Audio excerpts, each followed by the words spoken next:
Bonjour amis rêveurs et bienvenue sur la chaîne Terre Onirique. Aujourd'hui nous allons nous replonger dans un conte bien connu qui a lui aussi plusieurs versions. Adapté par les studios Disney, je vous propose aujourd'hui la version initialement écrite par Charles Perrault. Bon voyage!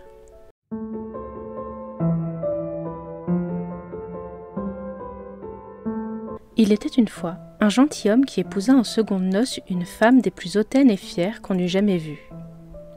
Elle avait 2 filles qui lui ressemblaient en tout point. Le mari, de son côté, avait une petite fille d'une douceur et d'une bonté sans pareille qui tenait cela de sa mère. Les noces à peine prononcées, la belle-mère laissait éclater sa mauvaise humeur. Elle ne pouvait supporter les bonnes qualités de cette jeune enfant qui rendait ses filles encore plus haïssables. Elle la chargea des plus viles occupations de la maison. C'était elle qui nettoyait la vaisselle et les marches de l'escalier, qui frottait la chambre de madame et celle de mesdemoiselles ses filles. Elle dormait tout en haut de la maison dans un grenier, sur une paillasse miteuse, pendant que ses sœurs étaient dans les plus belles chambres où elles avaient les lits les plus confortables et des miroirs gigantesques. La pauvre fille souffrait tout ceci avec patience et n'osait se plaindre à son père qui l'aurait grondé parce que sa femme le gouvernait entièrement. Lorsqu'elle avait fini son ouvrage, elle allait se mettre au coin de la cheminée, s'asseoir dans les cendres, ce qui lui donna le surnom de Cendrillon. Cependant, malgré ses habits affreux, Cendrillon restait 100 fois plus belle que ses sœurs malgré leurs habits luxueux. Un jour, le fils du roi donna un bal et il invita toutes les personnes de qualité. Nos 2 demoiselles furent bien sûr invitées car elles faisaient grande figure dans tout le pays. Les voilà bien aises et bien occupées à choisir les habits et les coiffures qui leur iraient le mieux. Nouvelle peine pour Cendrillon car c'était elle qui repassait le linge de ses sœurs. On ne parlait que de la manière dont on s'habillerait. « Moi, dit l'aînée, je mettrai mon habit de velours rouge et mes bijoux d'Angleterre. Moi, dit la cadette, je n'aurai que ma robe ordinaire, mais par-dessus je mettrai mon manteau à fleurs d'or et mon bandeau de diamants. » Elles appelèrent Cendrillon pour lui demander son avis car elle avait très bon goût. Cendrillon les conseilla au mieux et proposa même de les coiffer, ce que les sœurs acceptèrent. En les coiffant, elles lui dirent « Cendrillon, tu aurais voulu aller au bal ? Hélas, mesdemoiselles, vous vous moquez de moi, je n'y aurai pas ma place. » Tu as raison, on rirait si fort de voir une Cendrillon aller au bal. Une autre jeune fille les aurait coiffées de travers, mais Cendrillon était bonne et elle les coiffa parfaitement bien. Elles ne mangèrent quasiment rien pendant 2 jours tant elles étaient joyeuses. Et on cassa pas loin de 12 lacets à force de serrer leur corset pour leur rendre la taille la plus menue possible, et elles passaient leur temps devant leur miroir. Enfin, l'heureux jour arriva, elles partirent et Cendrillon les suivit des yeux le plus longtemps qu'elle le put. Lorsqu'elle ne les vit plus, elle se mit à pleurer. Sa marraine, la fée, qui la vit en pleurs, lui demanda ce qu'elle avait. « Je voudrais bien... Je voudrais bien... » Mais elle pleurait si fort qu'elle ne put finir sa phrase. Sa marraine lui dit « Tu voudrais bien aller au bal, n'est-ce pas ?»« Oh oui !»« Eh bien, je vais te permettre d'y aller. Va dans le jardin et apporte-moi une citrouille. » Cendrillon alla aussitôt cueillir la plus belle citrouille qu'elle put trouver et la porta à sa marraine. Celle-ci la creusa pour retirer toute la chair et une fois qu'il ne resta que l'écorce, elle la frappa de sa baguette magique. La citrouille se changea aussitôt en un beau carrosse tout doré. Ensuite, elle alla regarder dans la souricière où elle trouva 6 souris. Elle dit à Cendrillon de les sortir de là, et chaque souris qui sortit reçut un coup de baguette magique et se changea aussitôt en un magnifique cheval, ce qui fit un bel attelage de 6 chevaux d'un beau gris souris. Elle chercha ensuite un cocher. Elle trouva un gros rat qu'elle changea aussitôt en un gros cocher qui avait les plus belles moustaches qu'on eût jamais vues. La fée dit ensuite à Cendrillon « Eh bien, voilà de quoi aller au bal. »« Oui, ma marraine la bonne fée, mais est-ce que je vais y aller avec mes vêtements si abîmés ?» Sa marraine l'effleura de sa baguette, et aussitôt ses habits se changèrent en vêtements d'or et d'argent, tous chamarrés de pierres précieuses. Elle lui donna ensuite une paire de pantoufles de verre les plus jolies du monde. Quand elle fut ainsi parée, elle monta dans le carrosse, mais sa marraine lui recommanda de rentrer avant minuit. Si jamais elle dépassait cet horaire, son carrosse redeviendrait citrouille, ses chevaux de simples souris, et ses beaux vêtements laisseraient place à de vieilles loques. Elle promit à sa marraine qu'elle ne manquerait pas l'horaire, et le cœur plein de joie, elle se rendit au bal. On alla avertir le fils du roi qu'une magnifique princesse inconnue venait d'arriver, et il alla tout de suite la recevoir. Il lui donna la main pour qu'elle descende du carrosse, et il la conduisit à la salle de bal. Il y eut alors un grand silence, et les gens cessèrent de danser, la musique stoppa. Tout le monde observait cette magnifique inconnue.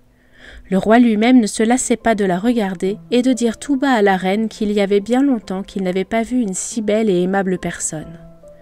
Toutes les dames étaient très attentives à considérer sa coiffure et sa robe pour pouvoir dès le lendemain se faire les mêmes, espérant trouver des étoffes assez belles et des couturières assez habiles. Le fils du roi l'invita à danser aussitôt. Elle dansa avec tant de grâce qu'on l'admira encore davantage. On ouvrit ensuite le banquet, mais le prince ne mangea rien tant il était absorbé par la jeune inconnue. Elle alla s'asseoir auprès de ses sœurs et leur parla aimablement, ce qui surprit fortement les jeunes filles car elles ne la connaissaient pas. Cendrillon entendit sonner 11h45. Elle fit aussitôt une grande révérence à la compagnie et s'en alla aussi vite qu'elle le put. Dès qu'elle fut rentrée, elle alla aussitôt trouver sa marraine pour la remercier et lui dit qu'elle souhaiterait bien retourner au bal le lendemain, car le prince l'avait priée de revenir. Alors qu'elle racontait tout à sa marraine, les deux sœurs frappèrent à la porte et Cendrillon alla leur ouvrir. Elle leur dit en bâillant « Vous avez mis du temps pour revenir ?»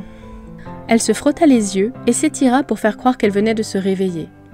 L'une des sœurs lui dit « Si tu étais venue au bal, tu ne t'y serais pas ennuyée. Il y a une princesse qui est venue, la plus belle qu'on n'ait jamais vue. Elle est même venue discuter avec nous. » Cendrillon était très heureuse. Elle leur demanda le nom de cette princesse, mais elles lui répondirent que personne ne la connaissait et que le prince en était très peiné. Il était prêt à donner tout pour savoir qui elle était. Cendrillon sourit et leur dit « Elle était donc si belle? Je pourrais la voir? Javotte, prêtez-moi votre robe jaune que vous mettez tous les jours. » Il faudrait que je sois bien folle pour prêter ma robe à une Cendrillon telle que toi. Cendrillon s'attendait bien à ce refus, et elle en fut ravie car elle aurait été grandement embarrassée si sa sœur avait bien voulu lui prêter sa robe. Le lendemain, les deux sœurs retournèrent au bal et Cendrillon aussi, mais encore plus parée que la veille. Le fils du roi fut toujours auprès d'elle et ne cessa de lui parler avec douceur. La jeune demoiselle ne s'ennuyait pas et elle oublia les recommandations de sa marraine, ne voyant pas le temps passer. Quand elle entendit le premier coup de minuit, elle se leva et s'enfuit aussi vite que possible. Le prince la suivit, et quand Cendrillon perdit l'une de ses pantoufles de verre, le prince la ramassa. Cendrillon arriva chez elle bien essoufflée, sans carrosse, sans chevaux, dans ses haillons. Il ne lui restait rien de sa magnificence, hormis une petite pantoufle de verre. On demanda aux gardes du palais s'ils n'avaient pas vu sortir une princesse, et ceux-ci répondirent qu'ils avaient uniquement vu une paysanne en guenilles. Quand les deux sœurs revinrent du bal, Cendrillon leur demanda si elles s'étaient encore bien amusées et si la belle princesse était revenue. Elles lui dirent que oui, mais qu'elle s'était enfuie lorsque minuit avait sonné, et si rapidement qu'elle en avait laissé tomber l'une de ses petites pantoufles de verre que le prince avait ramassée, et qu'il n'avait fait que la regarder tout le reste de la soirée. Il semblait fortement amoureux de la belle princesse.